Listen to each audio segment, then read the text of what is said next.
I'm a veterinarian, and I've seen both the incredible success stories and the devastating failures of raw feeding. The raw diet debate has divided the veterinary community, pet food companies are pushing their agendas, and dog owners are caught in the middle with no idea who to trust. Today I'm giving you the honest truth about raw feeding from a vet's perspective. I'm going to show you the science behind it, the real risks that raw feeding advocates often downplay, and the critical health factors you absolutely need to know before making this decision for your dog. And stick around because I'm going to reveal the blood test results that changed my mind about raw feeding. This isn't about selling you anything. This is about your dog's health. Let's dive in. Understanding canine nutritional needs.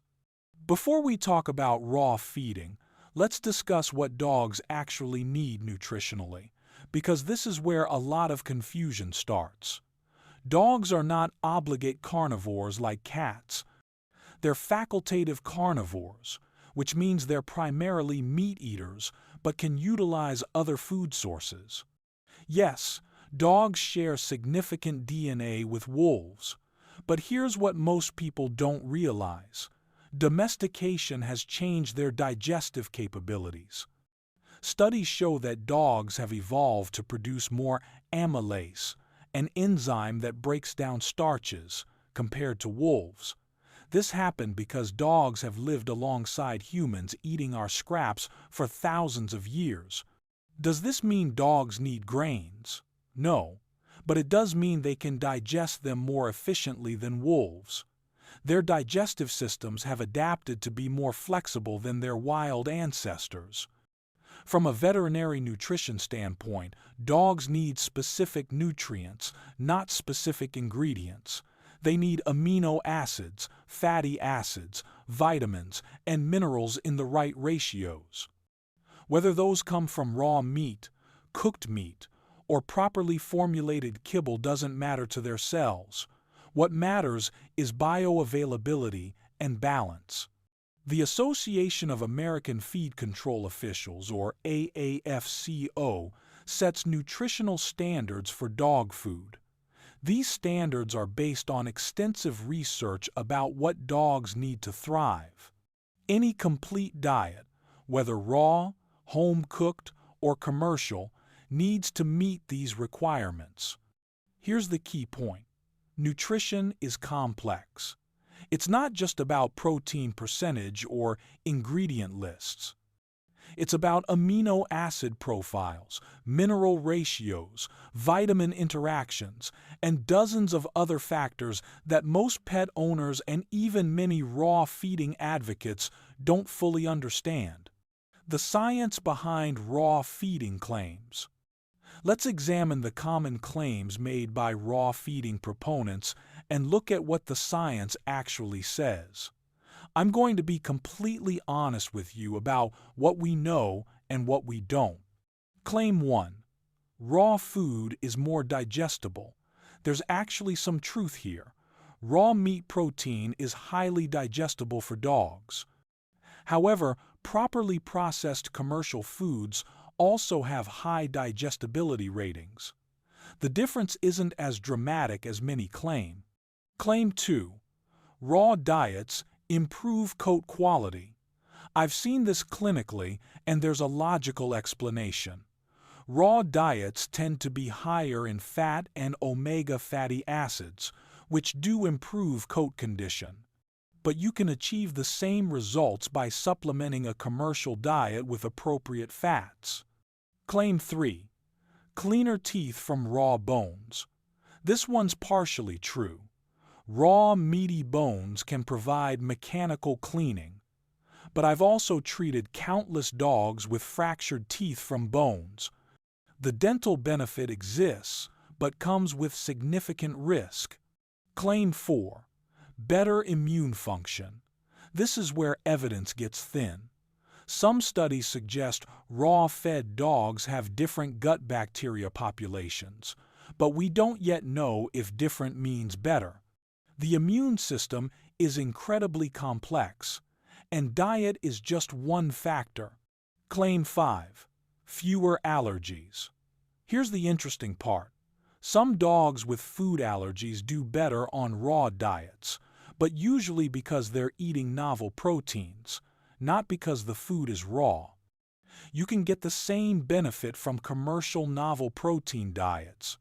The truth is, we need more rigorous, peer-reviewed research on raw diets. Most evidence is anecdotal or from small studies.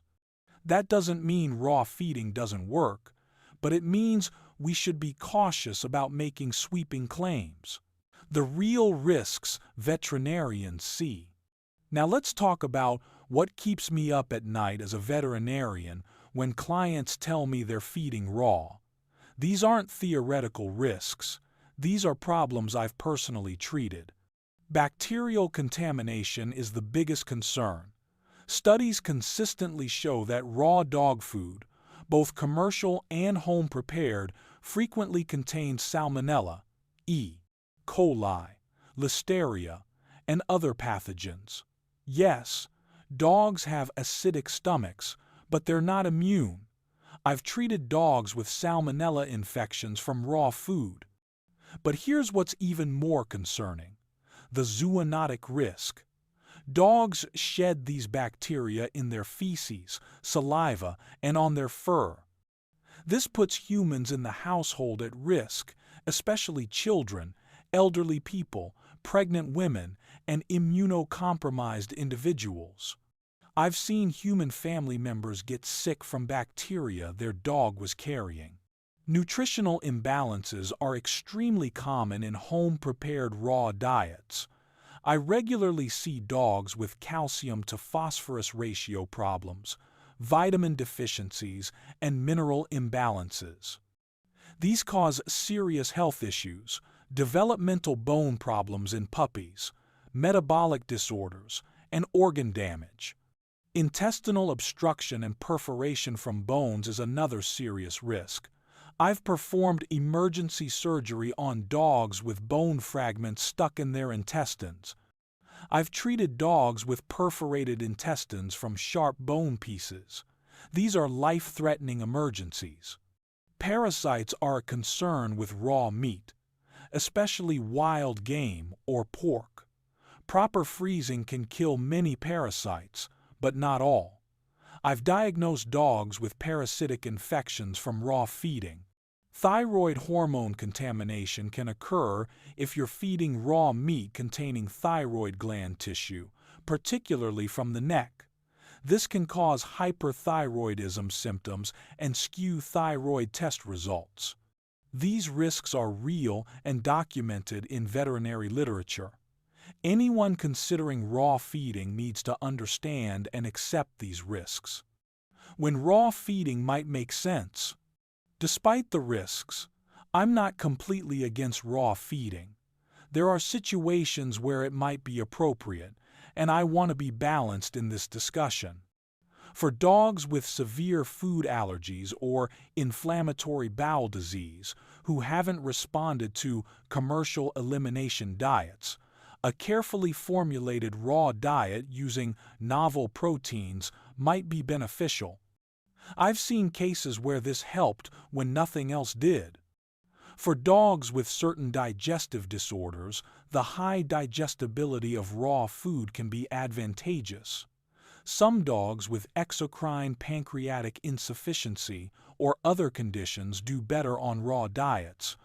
If you're committed to doing it right, meaning working with a veterinary nutritionist to formulate a balanced diet, sourcing human-grade ingredients, practicing strict food safety, and doing regular health monitoring, raw feeding can be done safely.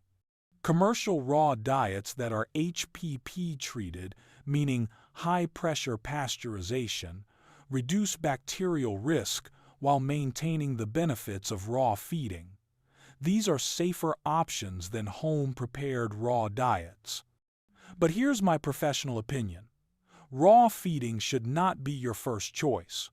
It should be something you consider if your dog has specific health issues that haven't responded to other approaches, or if you're willing to invest significant time, money, and effort into doing it perfectly.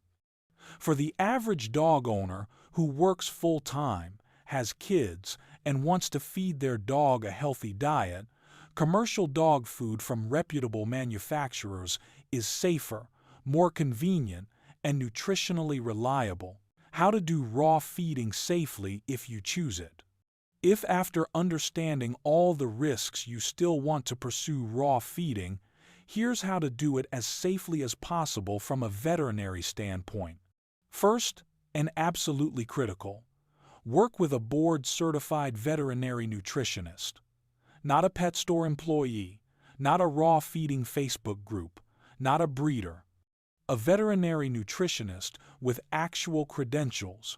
They'll formulate a diet specific to your dog's age, breed, activity level, and health status. Use human-grade meat from reputable sources. Buy from suppliers that test for pathogens. Freeze meat for at least 3 weeks to kill parasites. Handle raw food with the same precautions you'd use for your own raw meat. Separate cutting boards, thorough cleaning, no cross-contamination. Include appropriate supplements. Home-prepared raw diets absolutely require calcium supplementation, often vitamin E, vitamin D, and other nutrients. Your veterinary nutritionist will specify exactly what and how much.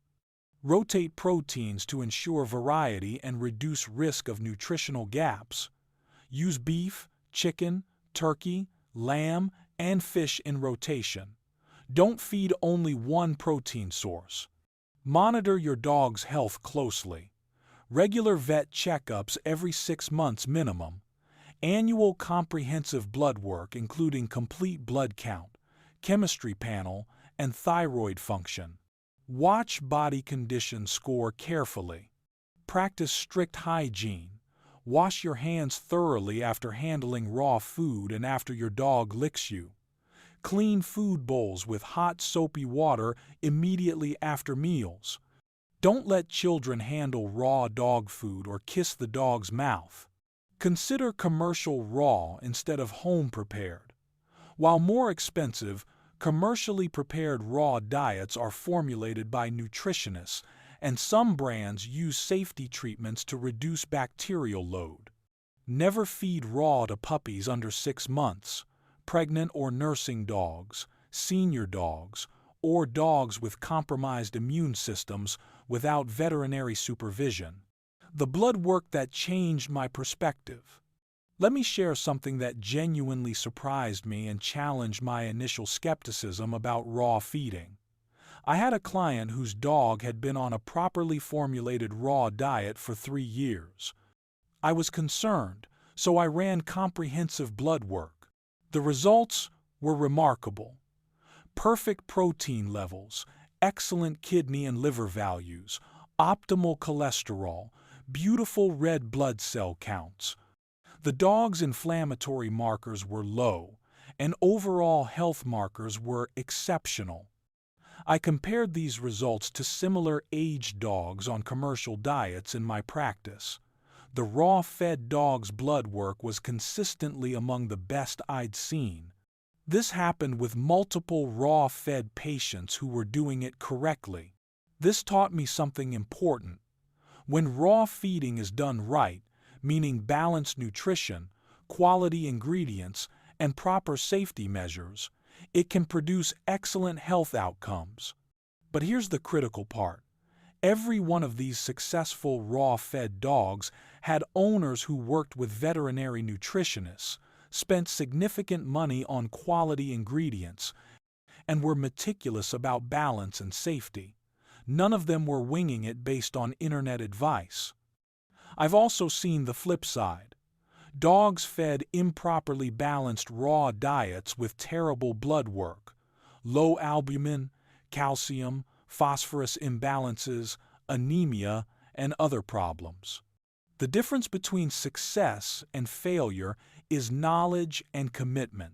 This is why I say raw feeding isn't inherently bad, but it's definitely not for everyone. It requires expertise, resources, and dedication that most dog owners honestly don't have. Commercial dog food, not the enemy. Let's address the elephant in the room. Raw feeding advocates often demonize commercial dog food, and I need to push back on that because it's not fair or accurate. Modern commercial dog food from reputable manufacturers is extensively researched, nutritionally complete, and has fed millions of dogs healthy long lives. Companies like Hills, Purina, and Royal Canin employ veterinary nutritionists and conduct feeding trials. Are all commercial foods created equal? Absolutely not. There's junk food in the pet food world just like human food. But quality commercial foods are formulated to meet or exceed AAFCO standards and provide balanced nutrition. The convenience factor matters. For busy families, commercial food ensures their dog gets balanced nutrition without requiring a nutrition degree. That's valuable. Cost is a real consideration. Quality raw feeding is expensive. A large dog might cost $200 to $400 monthly to feed properly prepared raw. Quality commercial food costs significantly less. The key is choosing quality commercial food. Look for named meat sources as the first ingredient, AAFCO, Statement of Nutritional Adequacy, and manufacturers who conduct feeding trials. Avoid foods with excessive fillers, artificial colors, or cheap byproducts. For most dogs and most owners, quality commercial food is the best choice. It's safe, convenient, nutritionally complete, and affordable. My professional recommendation. So what's my bottom line recommendation as a veterinarian? For the vast majority of dogs and owners, I recommend quality commercial dog food from reputable manufacturers who employ veterinary nutritionists and conduct feeding trials. If your dog has specific health issues that haven't responded to therapeutic commercial diets, then consider raw feeding, but only with veterinary nutritionist guidance. If you're passionate about raw feeding and willing to invest the time, money, and effort to do it perfectly, it can be done safely and successfully. But don't fool yourself into thinking it's easy or that you can figure it out from YouTube videos. Whatever you feed, monitor your dog's health, regular vet visits, annual blood work, and attention to body condition. Your dog's health is the ultimate measure of whether their diet is working. Don't let ideology override science and common sense. Your dog doesn't care about trends or what's natural. They care about feeling good and being healthy. Thanks for watching. I hope this gave you a balanced, honest perspective on raw feeding. If you found this helpful, subscribe for more evidence-based pet health information. Drop a comment with your questions or experiences. I try to respond to every comment because I genuinely want to help you make the best decisions for your dog. Remember, you're your dog's advocate. Make informed decisions based on science, not marketing or emotion.